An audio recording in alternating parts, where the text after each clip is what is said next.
Okay, guys, welcome to Internet Anytime, number 5. Yay! Cinco de Internet Anytime. Cinco de Podcasto. Although the 5th podcast is like a big milestone, they say. Okay. So congratulations, you guys, that we made it.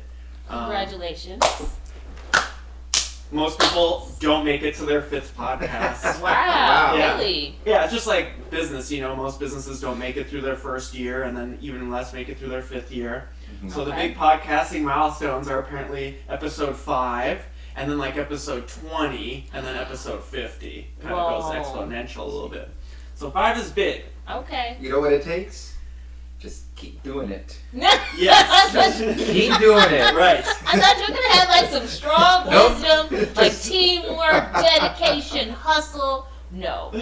Well, you are right though, and that's the biggest advice people give is to just keep going despite your technical difficulties, despite your frustrations, even when you don't get along and when you're sad or whatever mood you're in, you just plow on through. And I have to say, we've been doing that, so Yeah. I'm really happy. Yes.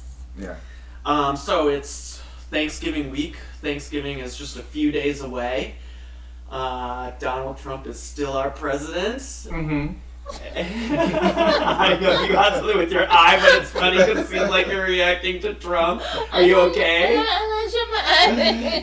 Do you need to fix it in the bathroom? All right, we'll give you a All right. second. I'll give her a moment. That's okay. We can entertain the people while you're fixing your eye.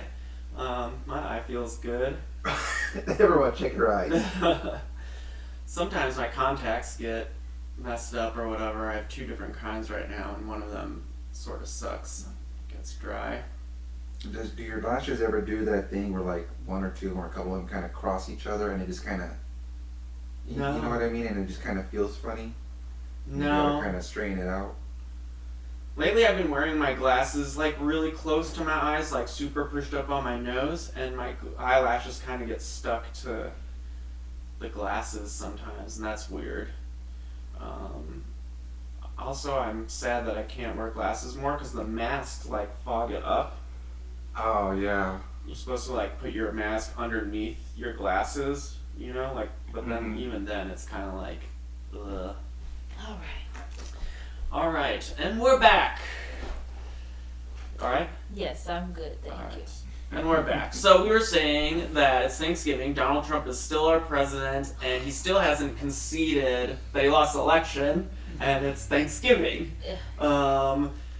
Last week we were talking, and you were so optimistic, like I knew it was going to turn out in our favor and all these things, but I still am of the camp of like, I will believe it. I feel like the worst is yet to come, and I'll believe it when he actually leaves. Like he still doesn't seem to care.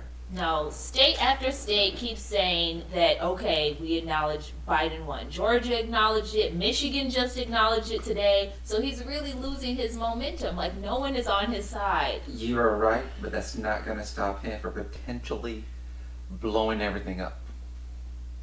I don't believe in Once he gets those, like the atomic weapon codes away from him, Oh, no, I hadn't thought about it to that extreme. then I'll be good. Oh, no.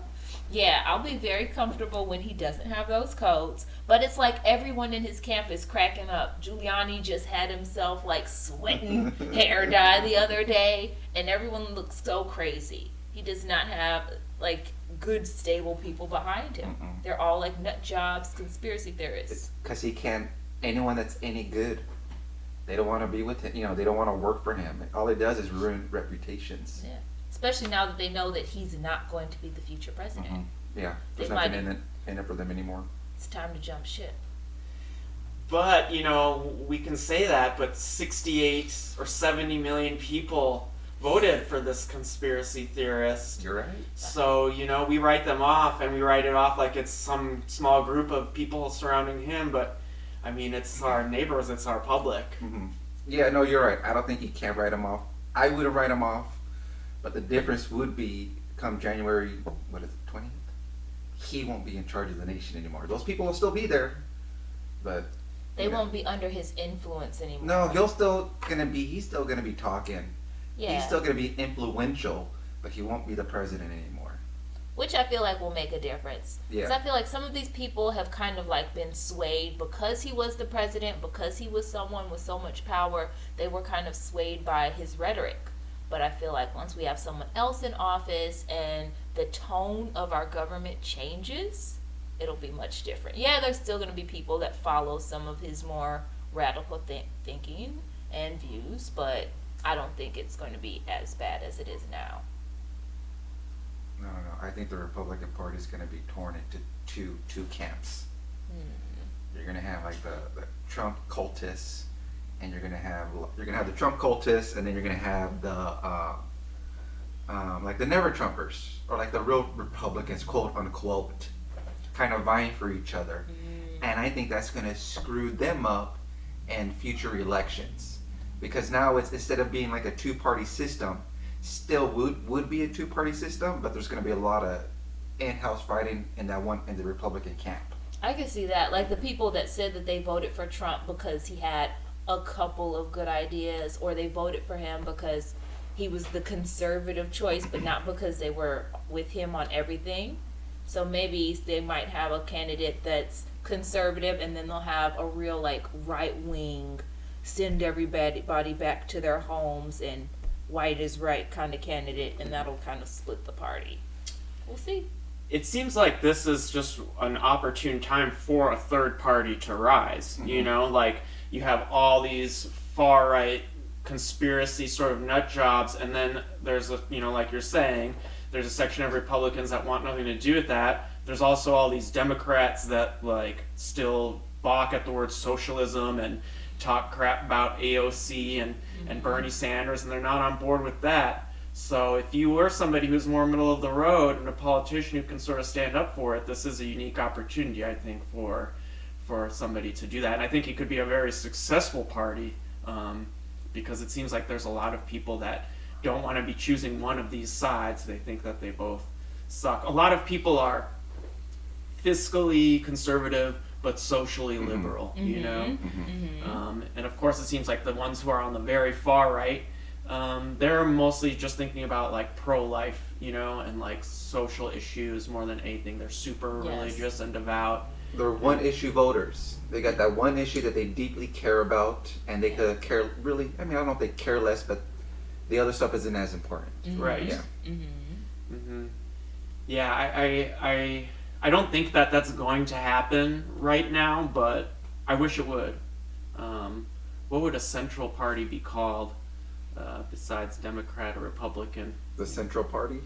The Central Party. That's it. The American centrists. The American centrist is good. Central Party is like the Central Communist Party. No! It's The like American too much. centrist party. The American centrist party. I like Yes. that. And But- it's like the conservative Republicans and the conservative Democrats. Like, yes, they believe that all people are equal, but at the same time, they're not trying to go I in. don't know how it would work with a Green Party, because we're set up for just a two-party system. So I like the idea of like a third party, because it is. There's so much room out there, especially, I mean, look at Democrats. The establishment Democrats, like decades ago, would have been considered Republican, not even liberal, you know? So you got that wing of the party, and yeah, you got the AOCs and the Bernies of the world that are more, that are like, that aren't, that, you know, you got the leftists and the liberals. So there's a lot of, I lost my train of thought with this. I was going somewhere. Now I feel like I'm rambling. There's leftists, there's liberals. That's how most political talk sounds like, Yeah. just rambling, right, you guys? Yeah. And most of them, they don't stop. And they have TV shows, and they're just like, all right, I forgot what I was saying. Vote Trump, hey. Right.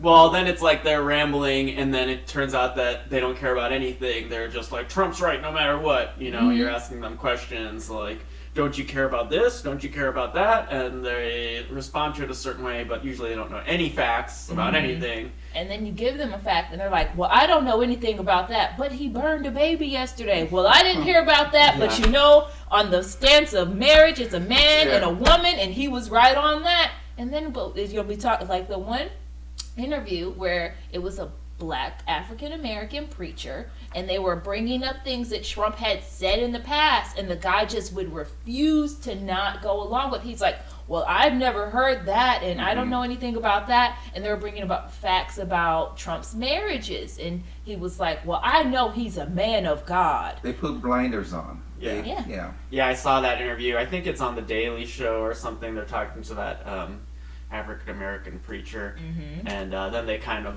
stump him because the question was like, so marriage is between a man and one woman, and the preacher was like, yeah, and then they're like, or in Donald Trump's case, a man and 3 women, or something like that, and a couple of prostitutes, and then the preacher was like, yeah, he's it's like, well, I don't know his personal life, but I know he believes in God. And they're like, how do you know? Like, just because he takes a picture holding a Bible, like, okay, if that's what you want to believe.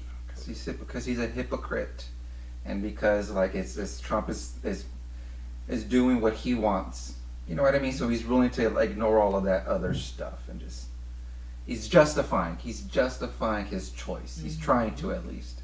Like many of these other people that are saying this one issue, they believe him and they are with him on this one issue, and that's all it takes. That's all it takes for their undying love and support. No matter what else he does, we're with him. Right. Send the kids back and separate them from their parents. That's fine, because guess what? He doesn't believe in abortion, so it's all okay. Like, it doesn't balance out. Yeah, and the thing is that Donald Trump doesn't believe in anything himself either. He's just saying whatever will get these people to vote for him. Oh yeah, like right before the election, he was like, oh, well, right after your election, after you vote for me, I'm going to release the second stimulus check. So you're saying you had the power to do a second stimulus check this whole time, but you're just waiting for us to reelect you and then you'll let us have money? So basically you're going to pay us for reelecting you? And now all those fuckers are on vacation right now.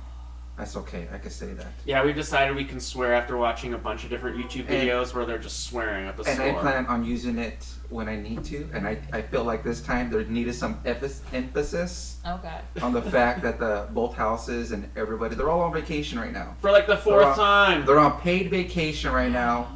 Paid? Paid, yes. Yes, because they get paid when they they get leave. Paid. All the time. And there was still no new stimulus. They've had one stimulus, ridiculous. $1,200 months ago. That went nowhere. This is LA. That's like 1 month's rent. Yeah, if that, right? If that. People are losing jobs. There's a bunch of folks that are on like the day after Christmas that potentially could be knocked off of unemployment. Why is that the date? Is it because that was like the first, if you applied that first week we went into lockdown, that's where the timing lines up, or is that where That's what I That's assumed. messed I'm not sure, up. but that's what I assumed. Yeah, it seems like it, because I think when you got, they put everybody down for that extension, which is 13 weeks, and if you kind of subtract 13 weeks back from Christmas, then that's like October 1st or whatever, and it sort of lines up to April 1st. That'd be like 6 months, because that's what you typically get on the unemployment, and then they did the 3-month extension, which is interesting. Well, hopefully by then they figure something out, but my belief is low that they will, just if they haven't done anything yet. It seems like they will once Biden is actually in office, if and when that happens, but at the same time, by then, they might have vaccines out to the people. I don't know.